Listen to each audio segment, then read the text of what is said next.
Semua lamaran ditolak, namun hanya pria ini yang diterima wanita itu karena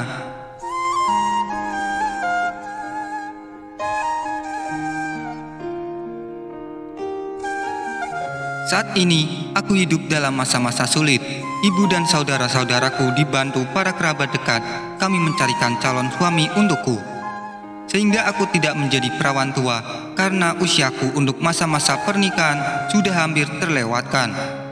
Namun yang mereka datangkan adalah pelamar-pelamar yang nampak yang menginginkan rumah peninggalan ayahku sebagai tempat tinggal kami nanti. Ada seorang pelamar dengan tanpa rasa malu bertanya tentang urusan pribadiku. Apakah gajimu hanya dari penghasilan bekerja atau dari warisan pensiunan ayahmu? Ada juga pelamar yang mengusulkan agar rumah itu dikosongkan setelah pernikahan kami. Hanya kami berdua yang boleh tinggal di situ. Aku merasa hancur. Hingga hari itu, seorang teman seprofesiku mengajukan lamaran kepadaku. Aku menerimanya karena ingin menunjukkan bahwa aku mampu mendapatkan calon suami di luar campur tangan mereka. Keluargaku akhirnya menerima pertunangan itu. Setelah beberapa hari berlalu, aku menyadari ternyata aku telah salah pilih. Dia adalah laki-laki bodoh, pelit, dan egois. Segala ucapannya tidak masuk akal. Dia selalu membebani diriku untuk menanggung segala perbuatan yang pernah aku lakukan. Bahkan dia mengoreksi gaji yang aku terima dan bagaimana aku mempergunakannya. Suatu hari, kami bertengkar gara-gara aku mengundang salah satu temanku untuk makan malam dan mentraktirnya. Dengan keras, dia berbicara di depan wajahku. Bukankah aku lebih berhak mendapatkan traktiranmu? Segala caci makiannya kepadaku meledak. Maka aku meninggalkannya dan berlalu dengan berjalan kaki. Tampak dia berlari mengejarku. Dia menarik tanganku dengan kasar hingga aku merasa khawatir jika dia memukulku di hadapan banyak orang. Aku melepaskan diriku dari pegangannya, kemudian naik sebuah taksi untuk pulang ke rumah.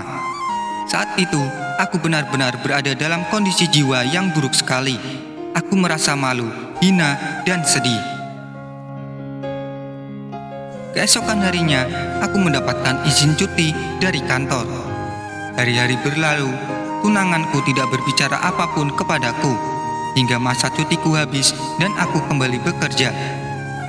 Dia berbicara kepadaku dengan sangat merendahkan diriku di hadapan teman-temanku.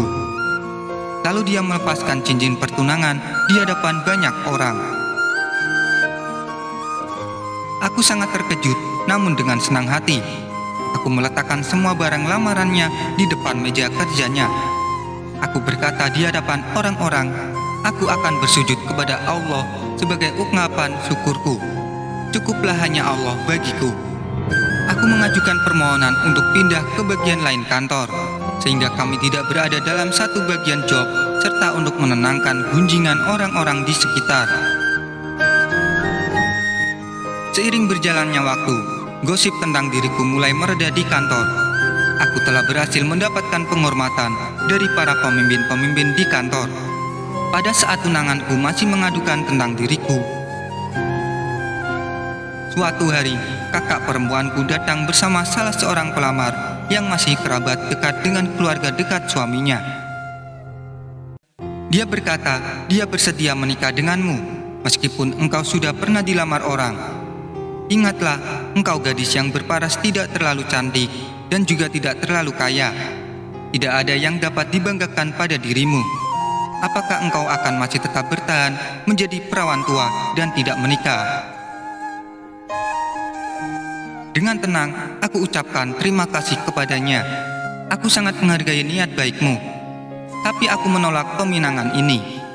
Dia telah lebih dahulu mengajukan syarat dan menampakkan sifat tamak terhadap materi. Aku terpaksa menolak lamaran itu. Aku harus membayar mahal atas penolakanku. Rasa ketentraman diriku di rumah ini terusik, karena aku selalu mendengar komentar-komentar menyakitkan dari saudara perempuanku dan ibu.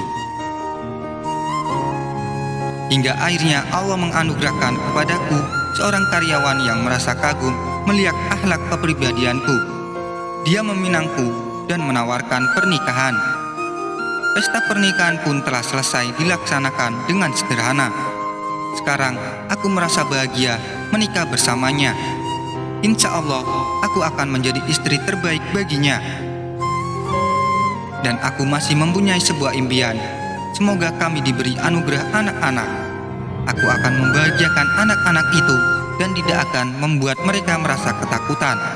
Bahkan aku akan memberikan segala sesuatu yang tidak pernah diberikan orang tuaku di usia kecilku yang penuh dengan keputusasaan dan di usia remajaku yang penuh dengan kesedihan.